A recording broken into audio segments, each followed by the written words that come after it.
বন্ধুরা, আজ আমি একটা সহজ পদ্ধতিতে নিয়ে চলে এলাম চিকেন কাটলেটের রেসিপি।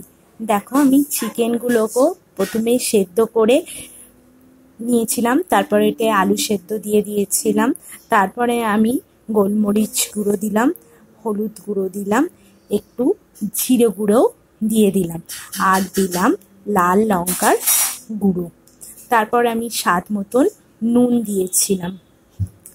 এবার আমি একটু সোয়া সসও দিয়ে দিলাম, খুব সামান্যই, বেশি পরিমাণে দিইনি। আর দিয়ে দিলাম একটু চিলি সস। এবার আমি এর মধ্যে দিয়ে দিয়েছিলাম অরিগ্যানো, অল্প একটু স্বাদ হবার জন্যে, আর চিলি ফ্লেক্স, আর দিয়েছিলাম একটু চিকেন মশলা, আর একটু অল্প করে সর্ষের তেল। এবার দেখো, আমি ব্যাটারটাকে খুব ভালো করে মেখে নিয়েছিলাম।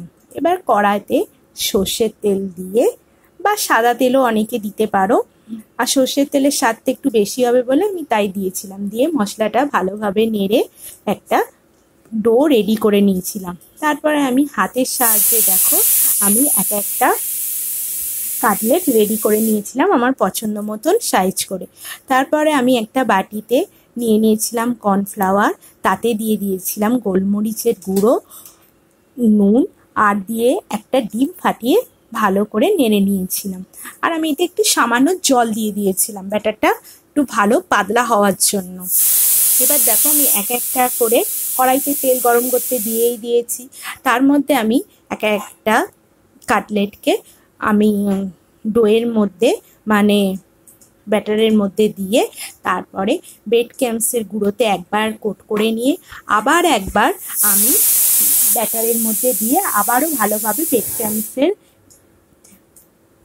কোট করে নিয়ে, আমি তেল গরম হয়ে গেছিলো তার মধ্যে দিয়ে ভেজে নিয়েছিলাম।